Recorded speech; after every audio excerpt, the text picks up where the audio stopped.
Welcome to Coinology, the podcast. You ain't getting no money if you constantly worried about what everybody else got to say.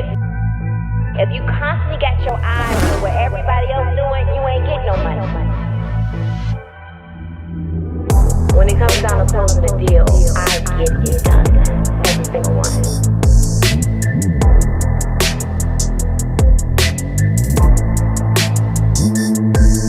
I'm the certified deal closer. Welcome to Coinology, the podcast. Welcome to another episode of Coinology. And I am so honored and so excited to have Mr. Ogunti. Yeah. Boniface Ogunti. Yeah. Okay. So talk to me. You're from Nigeria? I'm Liberian, but I'm half Nigerian. Okay. But I was born in Ivory Coast. Ah, okay. So let's talk about that a little bit. So you have Liberian blood. Yeah. You have Nigerian blood. Yeah. But you have...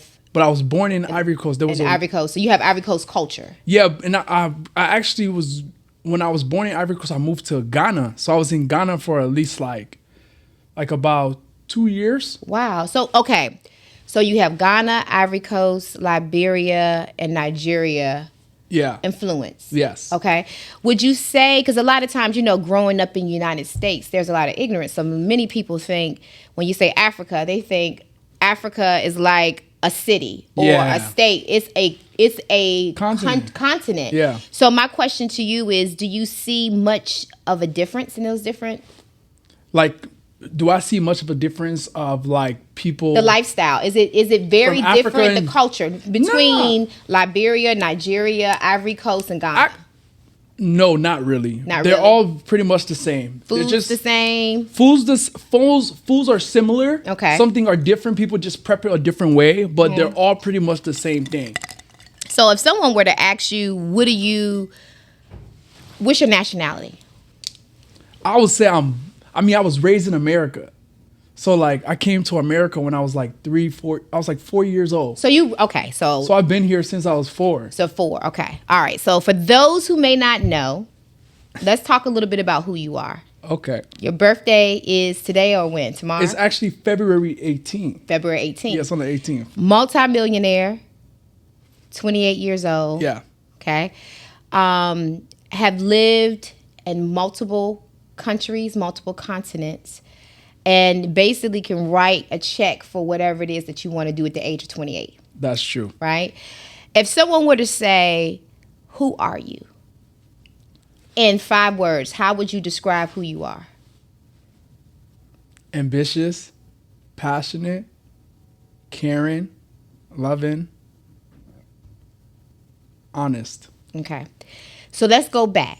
Let's go all the way back, right, Yeah. to the very beginning, right? For those who may not know who you are, you were born in the Ivory Coast Yeah. to Nigerian and Liberian parents. Yes. Okay. Which one, mom or dad? Which one is which? So my mom is Liberian, my dad is Nigerian. Okay. So it's actually the whole story, like how I was born in Ivory Coast, was actually because there was a war in Liberia. Mm-hmm. So there was like a civil war where they was fighting each other. You heard of Blood Diamond and all those things that happened, right? So pretty much there was a war in Liberia, and then I was young, so my mom went to Ivory Coast because that was like a safe haven. So everybody went to Ivory Coast. Then I was born in Ivory Coast. Then after we went to Ghana because we was all getting immigrated to the United States. Okay. So is it just you, or did you have multiple brothers and sisters? Or? Yeah, it wasn't just me. I have brothers and sisters, but it was me and a whole bunch of my cousins.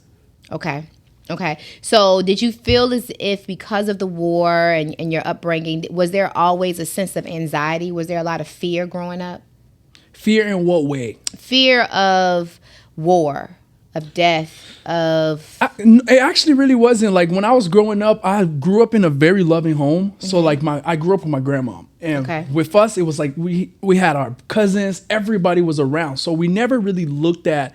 Like we didn't have much, but we was like always happy though. Because when you live in... Like me and my grandma had a townhome and it was like probably like 16, 17 people in the townhome.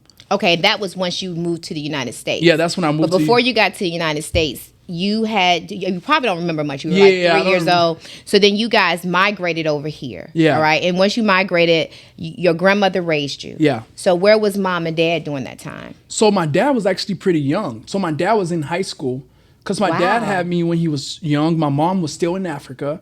So pretty much, and my dad was living with my grandmom too, all living in the same home. Oh, wow. Okay. So your dad was in high school when you were born. Yeah.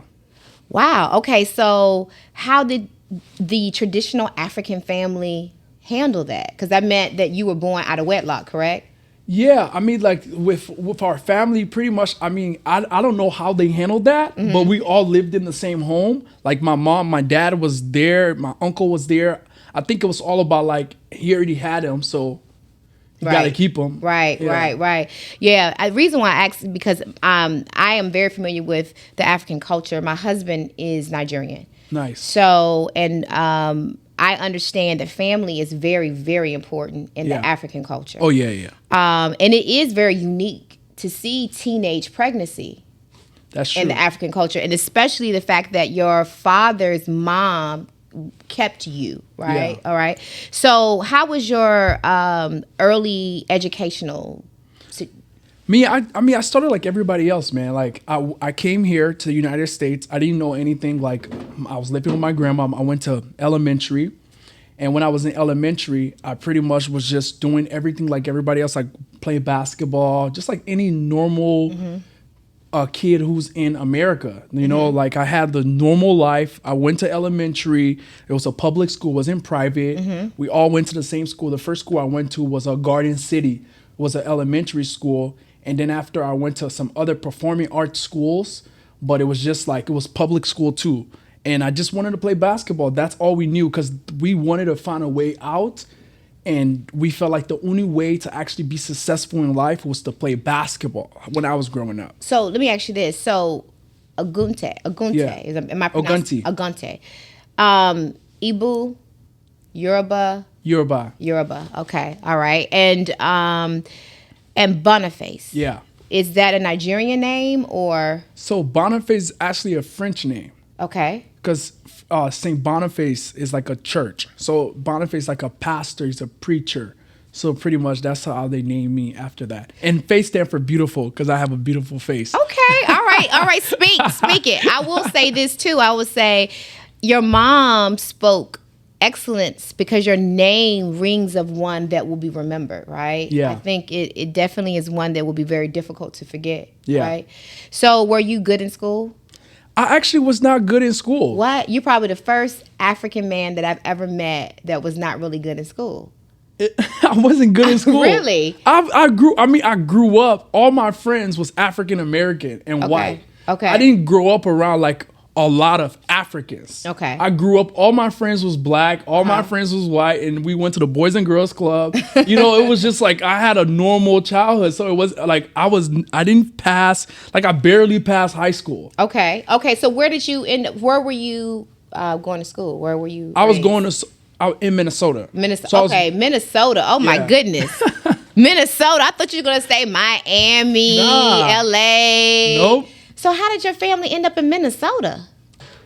I mean, so a lot of people who were like, because they was living on Section 8. Okay. So a lot of people who are like coming to America is like a place where like working class people go to. Okay. So because that's where they moved to, because it was like more affordable for them. Okay. So when you mentioned Section 8 and more affordable, that meant that you were actually raised in a very modest lifestyle. Yeah. Okay. All right. So did you realize that, of course, your lifestyle wasn't affluent at that time? Did you know that? I mean, the thing about it is like I didn't know, like I didn't have much, but because what I had was already, it was fine. Like we had a townhome and we was all living there, and it wasn't something, I didn't think about it like, damn, why this person had this. When people came to our neighborhood though, like the first time I got inspired, I used to see a lot of the guys who was like drug dealers and stuff. Mm-hmm. They would come to the neighborhood and it would they'll be like driving like Mercedes. That was like one of the first nicest car I ever seen in Minnesota. So I see them driving a Mercedes and I'm like, oh wow, I want that. Mm-hmm. And so that's when you started. Is that the first time you started wanting a different type of life? Yes. The first time I started really wanting a different type of life was because of basketball. Okay. When I used to play basketball, we used to travel and we'll go to different cities. We'll go to like Eden Prairie. We'll go to all the rich places to go play the rich kids. And then I would be like, oh my goodness, I want to live in this neighborhood. Look at these houses. Look at this. And then I started getting new friends because I was good at basketball. So I started getting friends that played in different places. And now, because I started getting all these different friends, I started realizing what my other friends had that I didn't have. You know, one thing I'll tell you is the very first time I ever visited Nigeria, it's probably about 20 years ago. Wow. And one of the things that I recognized is that the children had very little that were in the village. Yeah. But they had a lot. Meaning they were happy outside playing with rocks, diapers on, no lights, that so forth. And you didn't hear a lot of complaining. Yeah. You didn't hear a lot of whining. It was a lot of happiness and love. And I had my son with me at that time. He was a little boy. And he was worrying about wanting to go get a toy. I'm like, you're worried about a toy. Yeah. And if you look at these children over here, they created their own fun without a toy. And I know for me, the reason why I bring that up is I know that many times I think about exposure and the importance of exposure, because once you're exposed to things, it can give you something to aspire for. True. But it also can create something in you that could go the wrong way too, because then you begin to recognize what you don't have. Yeah. And so forth. So what made you decide not to turn to the streets and not to become those drug dealers that you saw? Me, one thing, like with me, I never wanted to go to jail. Right. So that was like, and my grandma used to threaten us like, hey, if you do something bad in the home, the police is going to come. So like, that's how my grandma made us had a fear of getting in trouble. So like with me, I was like, I just never wanted that for myself. I seen a lot of people doing drugs and stuff like that and selling drugs, but I was like this is my first encounter I got with drugs. One of my friends, he was actually selling it, and I was working a job. I get him like $250, and I told him, hey, here's $250. You can go flip that. Then after you can come back and give me a profit. But I didn't want to actually be the person that was actually selling the drugs. I didn't want to get in trouble. But when you're growing up and you don't really have a lot of opportunities and you're not self-aware, you don't really know what to do.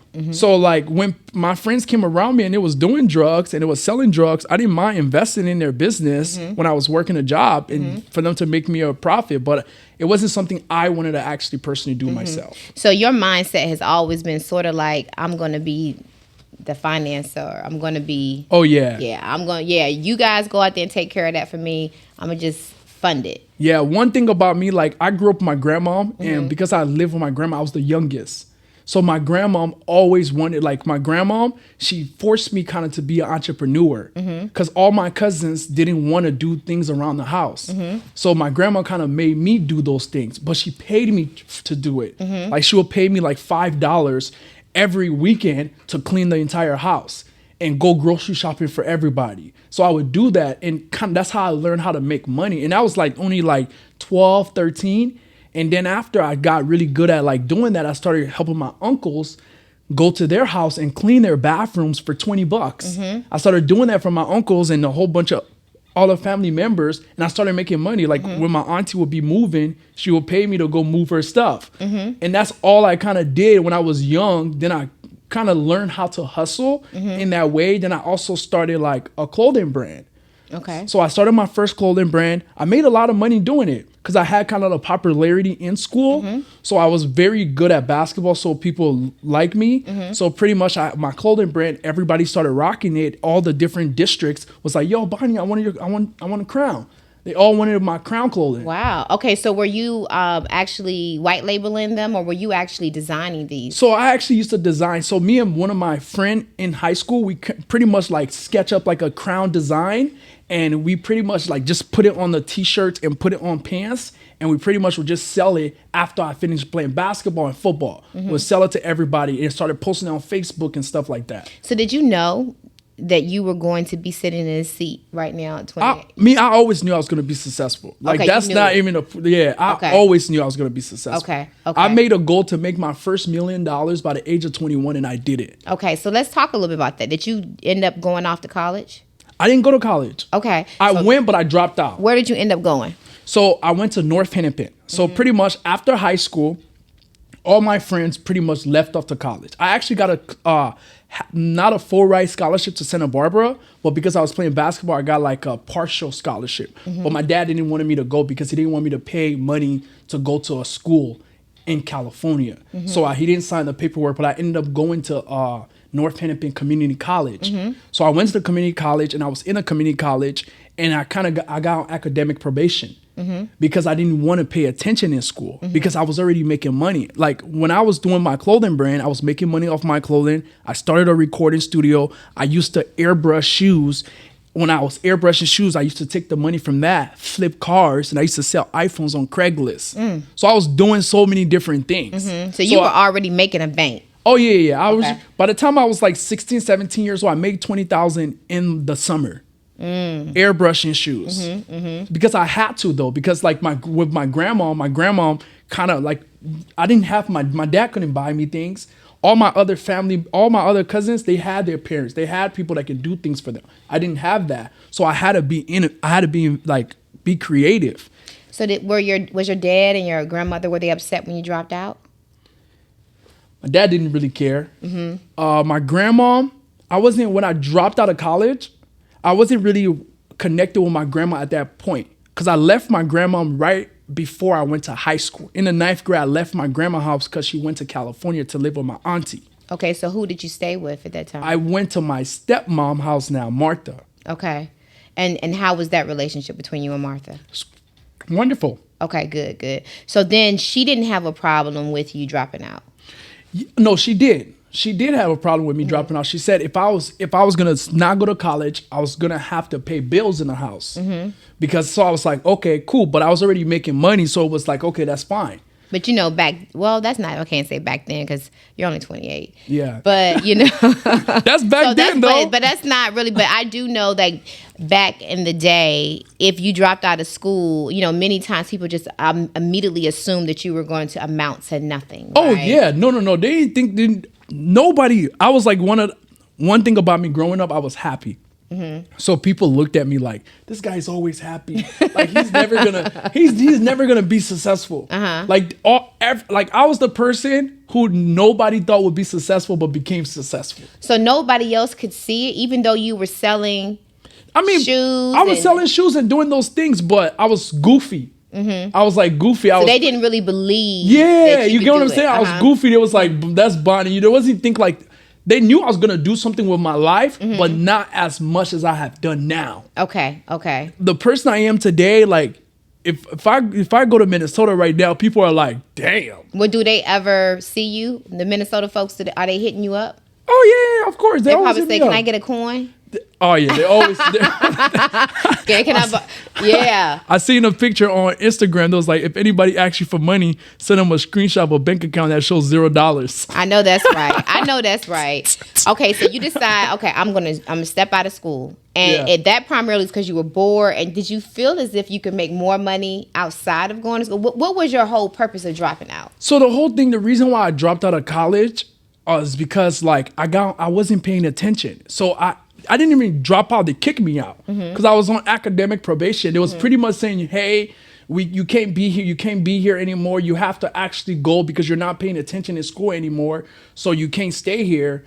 Because I had like I didn't pay student loan, like the financial thing. What is it called? Financial aid. Financial aid. I had the financial aid thing, but I wasn't paying attention. So they told me like, hey, you can't be here. So I was like, nah, I got to go focus on my business now. So I really doubled down and started focusing on my business. That's when I actually read my first book. Oh, wow. So you didn't read your first book until you were an adult. Yes. I will tell you this too. Most people don't understand that some of the most brilliant people did not graduate from college. That's true. Right? And some of the most successful entrepreneurs were C students. if not lower. I was a C student. Right. That almost didn't even pass. Me, I always had friends in high school and stuff. So all my friends, when they passed the test, they would give me the answers, and I'll put it on my sleeve or somewhere under the napkins or something. Then I'll use that answer and put it on my test. That's how I passed. Well, school. you know, a lot of times what happens with that is that you get bored. Yeah, you get bored. They want you to color in the lines, and most successful entrepreneurs, they color outside the lines, or they recreate the image of what they're coloring because the thoughts are just different. Yeah. And so forth. So you didn't decide. They decided that it was time for you to choose a different path. Yes. And so immediately, were you immediately successful at when you jumped right into your business, or did you have any challenges there? So when I first jumped, as soon as I got off of, like, they kicked me out of school, I was actually kind of like depressed. I was sad because I was like, man, what am I gonna do? I was like, I'm doing this, but I'm like, damn, now I won't have a chance to go back to college, you know, because all my friends went to college, so it was me staying in the townhome by myself. Everybody left. Like, Auntie Martha would come downstairs and see me downstairs on my laptop. So it was like pretty much like when I got into business, I started listening to a lot of motivational speaking, like Les Brown. I started listening to these different individuals, Les Brown, Eric Thomas, and then I used that for my motivation. So I listened to John C. Maxwell. He was talking about how a lot of successful people started in sales. So that's when I was like, oh, wow, a lot of successful people started in sales. I still have my thing I was doing, like shoe custom and stuff like that, but I wanted to have a job too, because growing up, I didn't think business was something that would make you successful because of the people I was around. They told me you got to go to get a job that pay you $100,000 a year, and that's how you're successful. You know, so I wanted that because that's what people told me. So even though I was doing very well with my shoe custom and my things I had going on, I was still trying to be like what society said. Go to get a corporate job and make $100,000 a year. So I literally stopped doing my shoe custom, and it was making money, but I stopped doing it and applied for a sales job at Costco. So that's when my whole life changed. Costco. Okay. So let's talk about that a little bit. So working a 9-to-5 job at Costco, were there any elements from that job that you still carry today? Everything, you know, like my current business, I literally designed everything of my business as Costco as while I was working there. I became the #1 sales rep out of 50,000 people at Costco. And so, and to your point, if you can do nothing else, as an entrepreneur, you must be able to sell.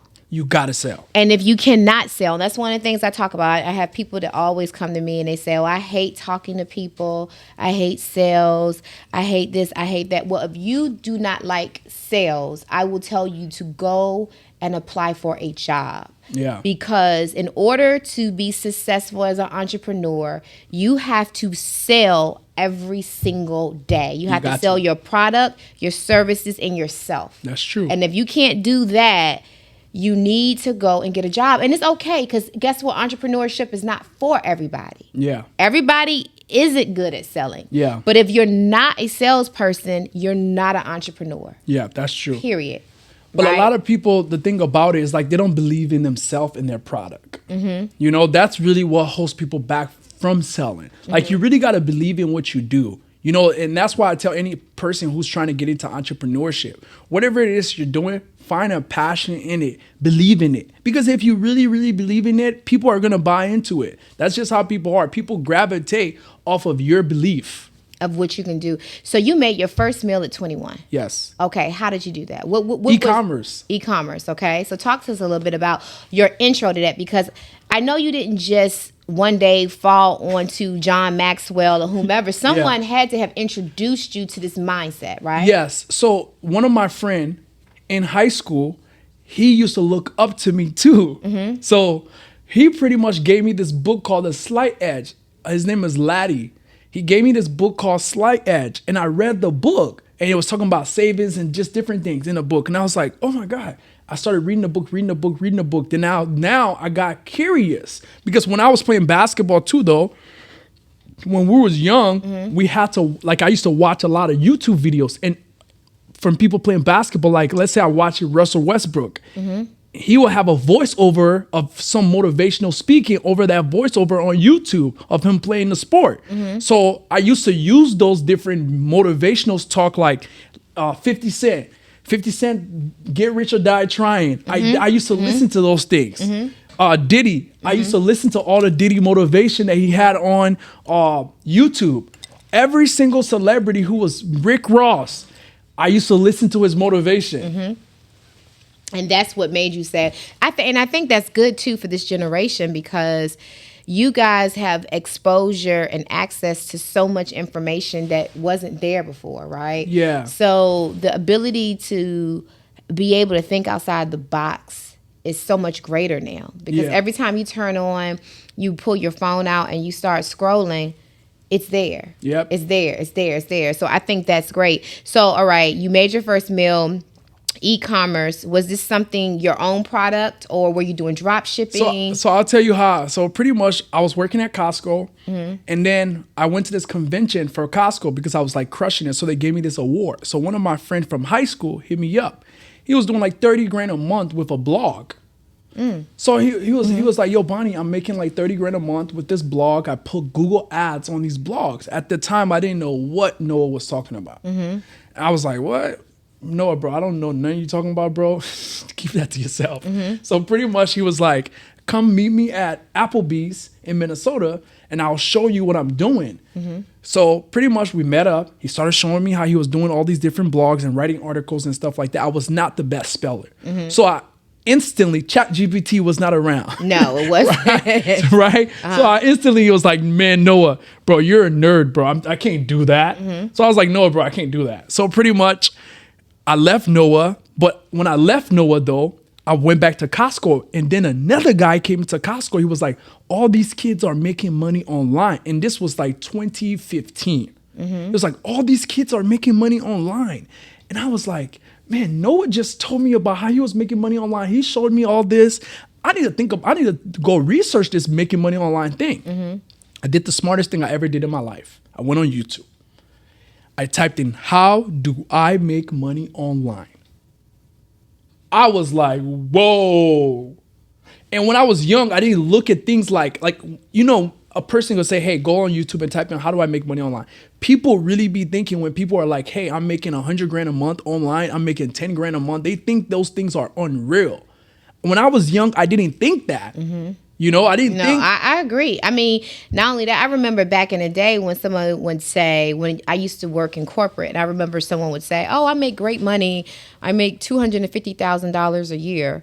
And now when I talk to some of my old folks that I used to work with years ago, I'm like, there are people that make $250,000 a month. Yep, in a day. Yeah, but so many of them don't believe that that's even possible. They're like, how in the world can someone do that? So I'm sure in Minnesota, you were thinking that, like, how can that be done, right? Yeah, so pretty much when I did that research and I started seeing a lot of people was making money online, I just wanted to learn more. So, and at that point, I didn't want to work at Costco anymore because I already stopped doing my clothing brand and I stopped doing my shoe custom and stuff like that I was hustling with. So pretty much I was like, man, I don't want to work at Costco because I was working at Costco from the time they opened to 8:30 at night, standing up in Costco selling DirecTV, and my leg was getting tired. So I was like, man, I want to do something at home. So I went online, typed in, how do I make money online? And then I saw all these different people. I started watching videos. All I did was sit at my laptop every single day, watch different videos about how to make money online. Within like the first week, I started seeing similarities from different people. So I started seeing different people talk about this thing called Shopify. So I was like, what is Shopify? So, and then this guy, there was a Facebook group. So there was like this Facebook group where like they make different tutorials and stuff like that. I went in the Facebook group, I typed in free Facebook groups and stuff. I went there and I started seeing all these different people posting different Shopify things. So now I was like, oh wow, all these people are making money with Shopify. So now I started researching, how do I make money with Shopify? Because my first research was, how do I make money online? So now when I started researching how do I make money with Shopify, I started seeing a whole bunch of different videos. So now I started watching those different videos step by step. I started seeing beginner tutorials and I started dissecting each one, and I just focused on it, and I watched probably like 200 videos. Well, don't you have to have a product? No, you don't even have to have a product. See, when I started, we just drop ship. All we did was drop ship. We found products from AliExpress and different third-party vendors, and we list those products on our store. And then after, all we was doing is pretty much drawing traffic to that product. Okay, and then you were getting paid for that. Because it seems like, now, is that even still profitable today? Because so many people have really kind of came in and ran amok with everything, no matter what works in 10 years ago would still work today. 20 years ago would still work today. This is the thing about marketing. It don't change.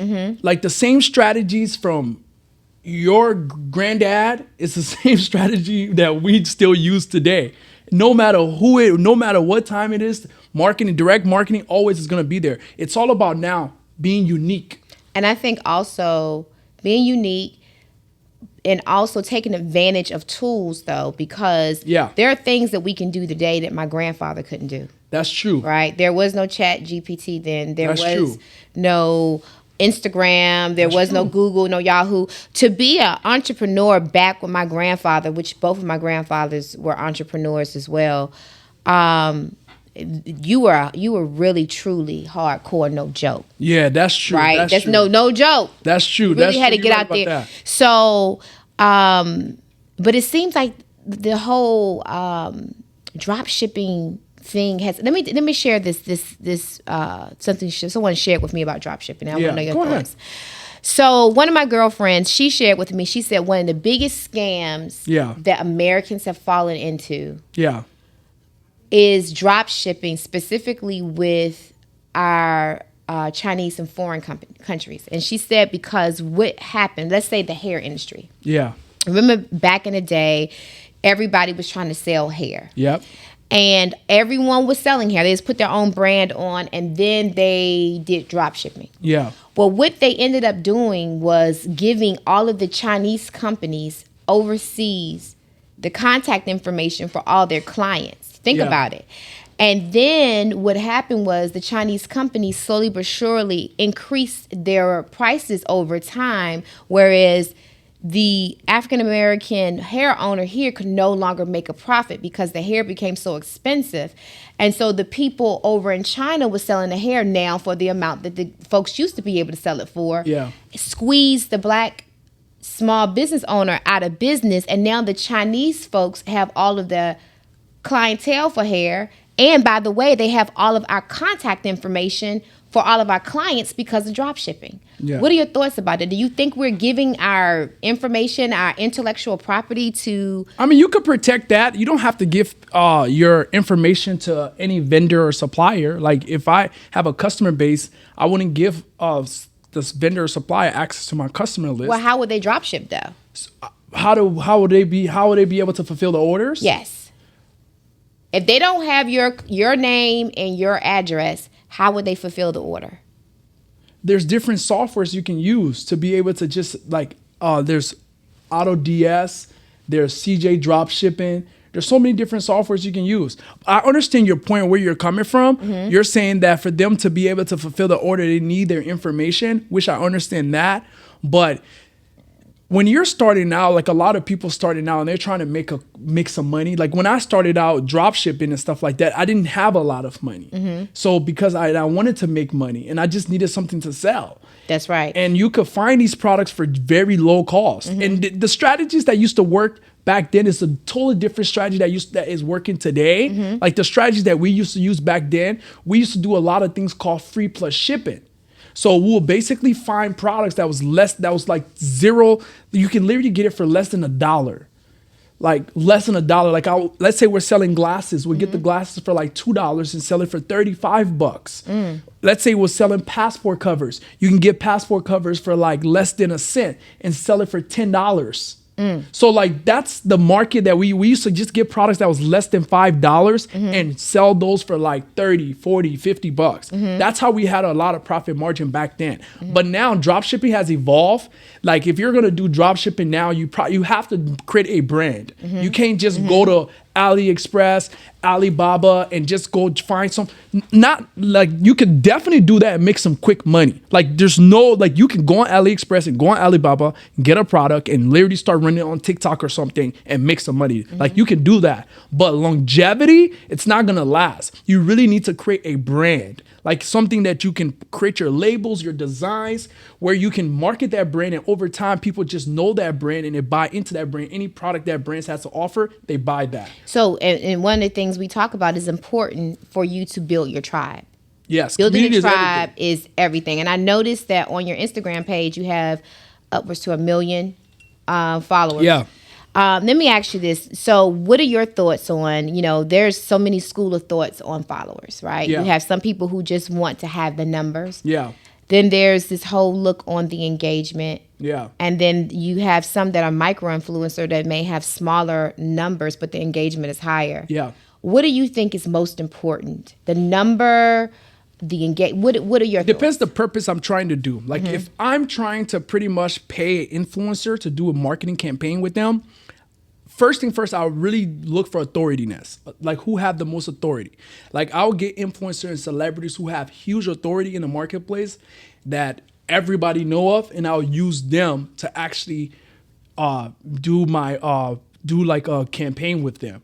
But if I'm just trying to find people to create content for my product, like, okay, I have a brand, right? It's called New You Naturals.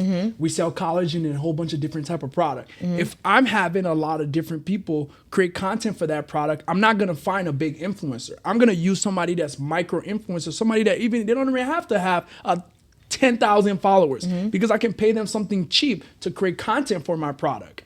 So if it's all based on what I'm trying to achieve, and is the angle I'll go with. If I want authority, I'll pay a bigger influencer. If I just want content done, I'll pay a smaller influencer.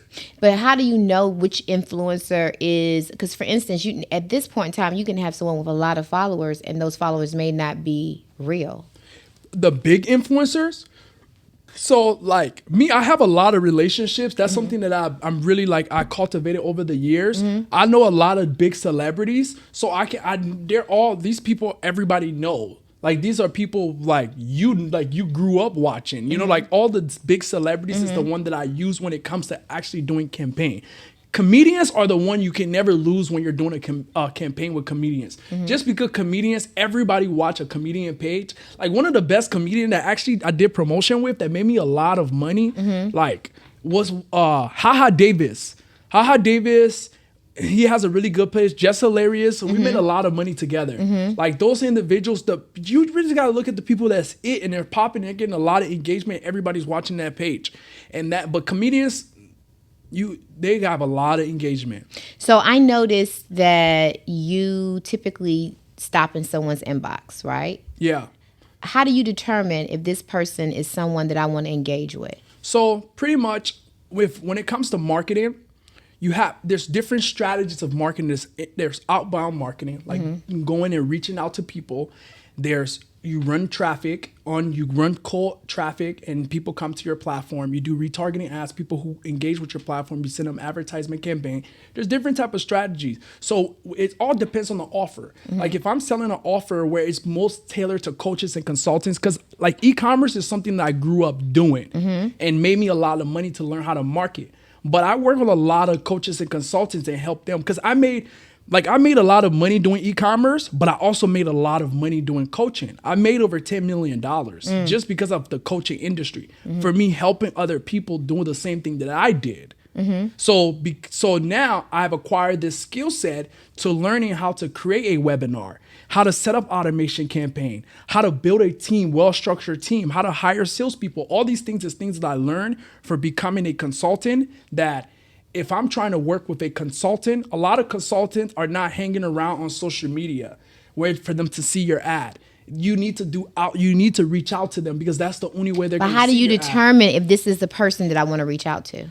Based on their profile. If I look at a person's profile, I can see exactly like if they're serious about what they do. So if I see a person is actually serious, they have a good business profile going on, they're communicating on their profile, that's a prime candidate right there, because that person, you know, they're not going to waste your time. There's a person that actually serious about growing their business.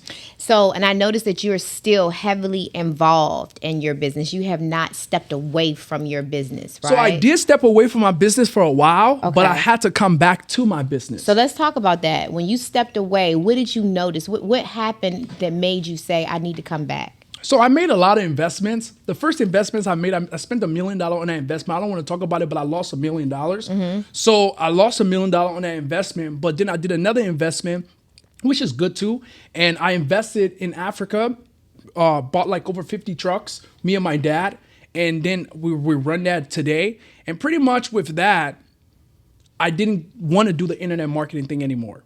Like when you're doing internet marketing and you're like, I felt like I lost out on my childhood because I was doing internet marketing since I worked with Ty Lopez. I was one of Ty Lopez 300 mastermind students, Sam Ovens. I was the guy who was going to the mastermind, who was investing in himself. I was going anywhere a person was like talking about, they was making 10 million plus, I would try to pay to go to their event. That's all I did from the time I was 20 to about 25. So how many of those events would you just say you went to? Was 100, 200? I personally spent on myself over $200,000. So let me ask you this. Personal spent on going to masterminds. How many of those masterminds, if you were to say a percentile, did you find that actually... Every single one. So every single one was worth it? Every single one. Every single one. Okay. People who don't think things are worth it is just because they have a lack mentality in things. Okay. Like they think like me, like one thing that I learned, and everything is how who you learn from when you're starting out. They take a lot of things for you. Like when I was young, I started learning. When you were young? Yeah. Or younger? When I was younger, I used to listen to Kevin Chardome, and he talked about always looking for the gold. He talked about who you listen to would determine your success in your life. Be the person that's curious. Any room you're in, always think about how you can gain from that room. So anytime I invested in things, sometimes it would just be the smallest thing. Like I went to a mastermind event. Everybody was at the mastermind. The guy said one thing. And I was like, oh my goodness. He said something about how Facebook does these monthly invoicing and you don't have to pay for doing your Facebook ads once you get to a certain spend, once you start spending over 10, 20,000 a month, you can do monthly invoicing. But I went to that mastermind. That's the only thing I learned there. And that helped my business. So it's like you go in rooms, but some people, they will because of their situation. Some people in life, and I don't knock people, I don't knock people at all in life. They will go in a room of places, and then because of their financial situation that happens after that, they try to feel like they didn't learn things from there. You can never be around anyone you don't learn something from them. It's just not possible. I think also you can learn what you don't want to do. Exactly. You can also learn how to do things differently. Exactly. I think, to your point, it's always about when you go into a situation, your mindset. And the mindset of winning, you can win in the most dismal situation. You can. Right? So I think that's important. Now, I also know that people are attracted to shiny things. Yes. Right? What do you think? Because I noticed on your profile it's very shiny. Yeah. And I think that is very impressive because you're going to attract shiny people. Yeah. Right? Has that been your game plan? Is that natural for you, or what do you think about that? The thing about it is it's just how I am. So it's what I do in my life. I'm gonna only record things that I feel represent my brand. So it's yes, I look up to people. Growing up, I looked up to people having nice home. I looked up to people driving nice cars. I looked up to that. So I think that's the only, and I put myself in that environment to have all these things.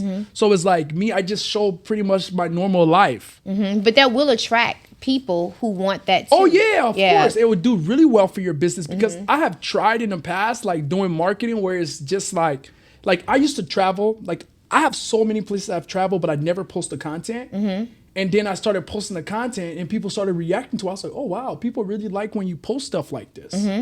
People like to see, like we said before, shiny things, exciting things. And I think it's important for people to see that because again, they'll know that they can obtain that too. But the question is that a real lifestyle for everybody though? Because, you know, there's a lot of coaches that teach folks to go out there and create a lifestyle that's not. Yeah. What are your thoughts on that? Do you think that people should do that to attract a certain client base?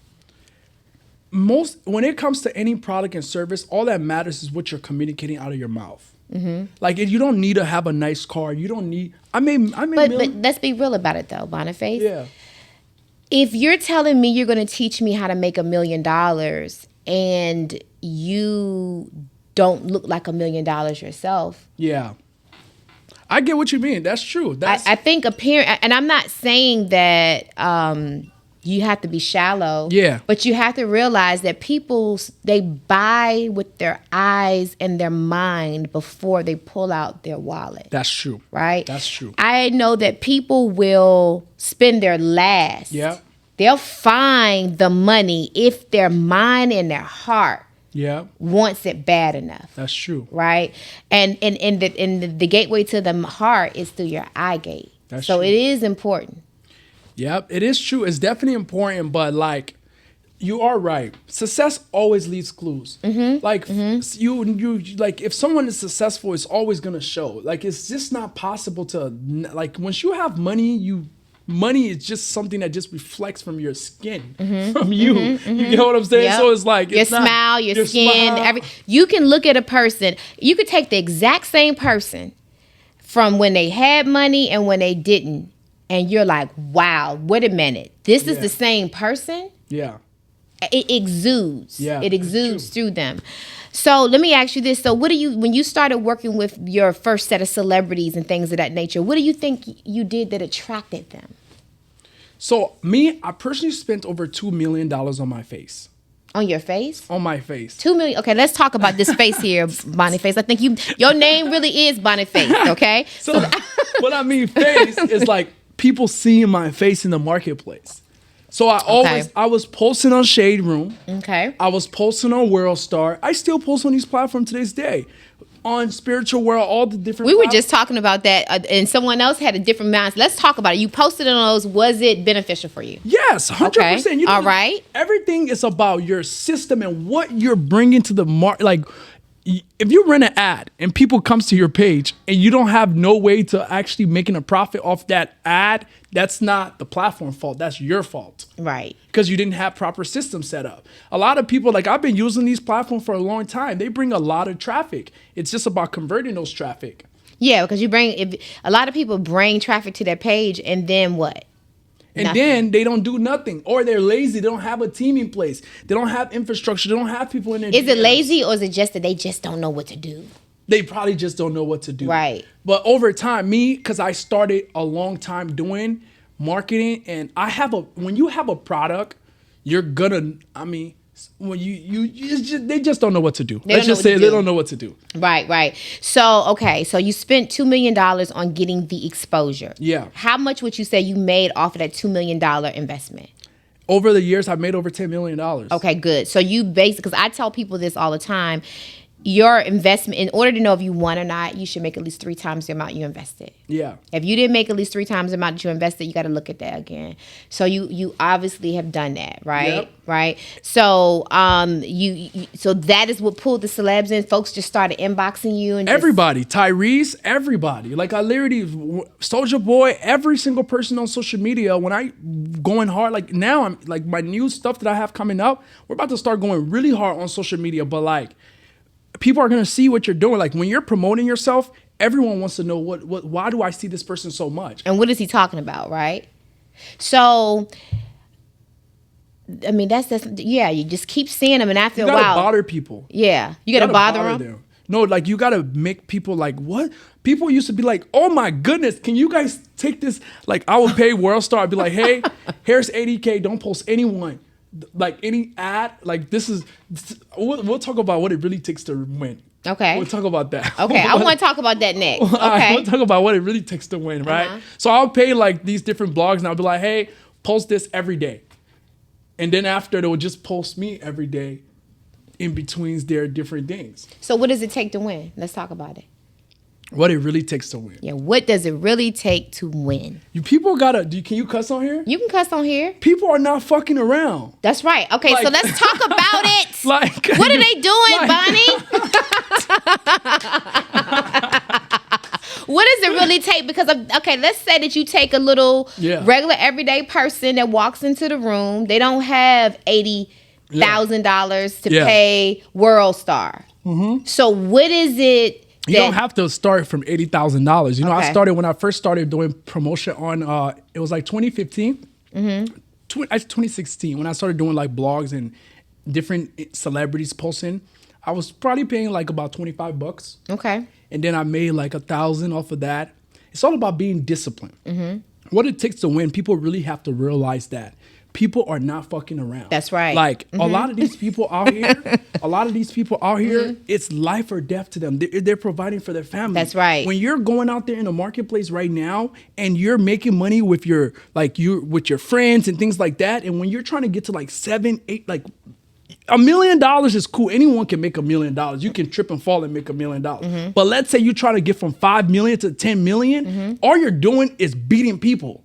That's literally all it's about. Like who can beat the next person is who wins. When it comes to really skilling, it's not like this person has this. Nah, it's who can outbeat another person. Let me ask you this as we talk about it. Who do you think the real winner of the Super Bowl was? The person who had the whole Super Bowl? The person who had the whole Super Bowl. Kanye West made $19 million. Thank you. You and I are on the same mindset. And the reason why I say that, everyone wants to say Usher, they talk about Beyonce, they talk about Taylor Swift, they talk about the folks that played, the two teams, whoever. Kanye spent $0 on production. Yeah. He took his phone and he recorded. Kanye has my mentality. Mine too. $7 million and he made his money back, right? Yeah. And I think the thing about it is the thing that I'm so intrigued by is his ability to always do something that no one has ever thought. Like your mind. It's called what's Blue Ocean Strategy. Okay, talk to me about that a little bit, because go ahead. Yeah, because that is so intriguing to me. Because when I a lot of people have a lot of thoughts about Kanye. I study his mind, and his mind is one that can't be replicated. Yeah, it can't be. It's brilliant. Yeah, regardless of what you think. Yeah, his strategy. So talk to me about the Blue Ocean Strategy. In business, you have to have a blue ocean strategy. You have to go where other people are not going. Right. Like when I was marketing online, all my friends, like everybody that you guys see today, I was in the room with all these guys, like Sam Ovens, he sold consulting.com for over $100 million. He sold consulting.com for over $100 million. Alex Becker, he millions of dollars. He owns one of the biggest companies called Hyros. Most of these individuals that you guys see online who are really like empiring in the digital marketing space, I was in the room with these people, and when everybody was running Facebook ads, I left to start doing blogs because everybody was doing that. Like the same thing Kanye West did. Everybody's promoting their ad this way. He went and promoted his ad that way because it was totally different. You have to be different. If you're different, you're going to stand out. People are going to buy. All the time. I always tell people, wherever I see the masses going, I'm going the opposite way, because usually the majority of the people are going to take you to your death. Exactly. Right? I always typically do that. And not because I say I'm a rebel. It's just that I'm one that always questions the masses, right? But so the Blue Ocean Strategy, is that something that you teach? Is that something that you're born with? It's something that you can learn. Okay. It's all about just being different. Like whatever it is in the, like when it's a book, you guys can actually read the book. It's called The Blue Ocean Strategy. And pretty much when you read the book, it's just going to talk about just being different. Don't do what this next, like if I see a whole, like you just said it, you see people running this way, run the other way. Every way gets to the same destination. Because like I hear people say all the time, you know, there's a gazillion publicists, but they don't do it the way I do it. Yeah. There's a gazillion e-commerce people, but they don't do it the way you do it. Nope. Right?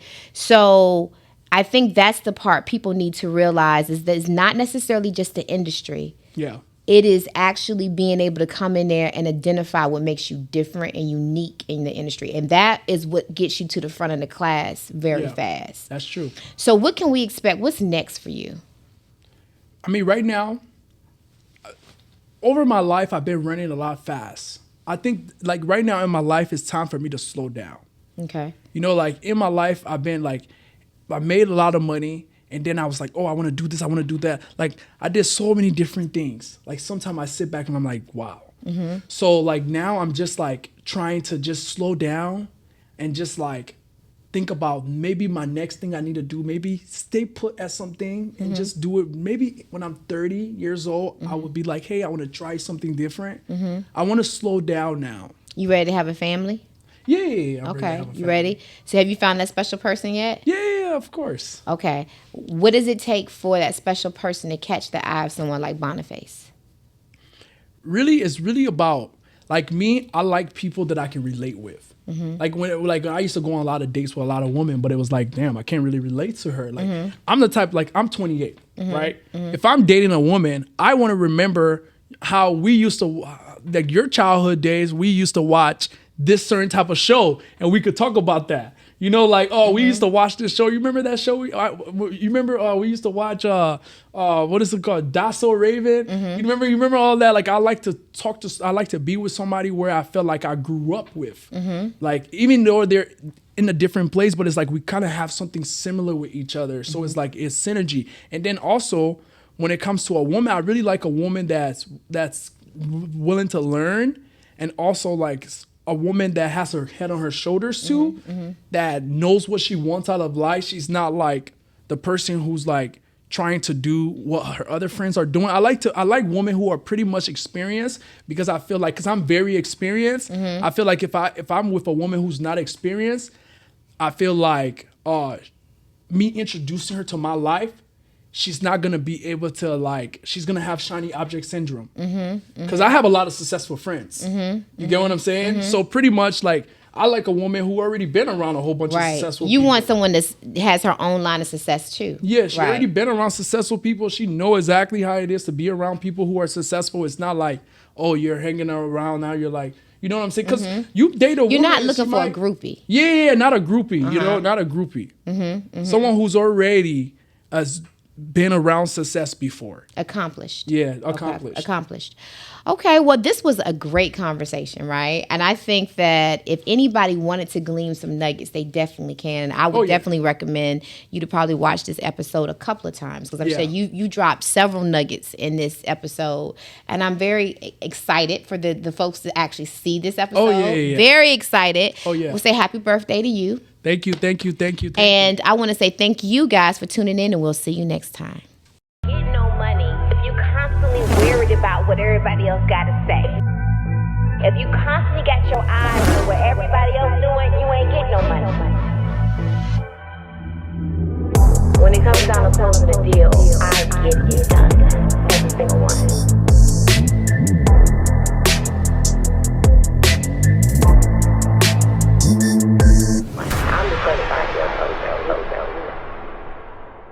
Welcome to Coinology, the podcast.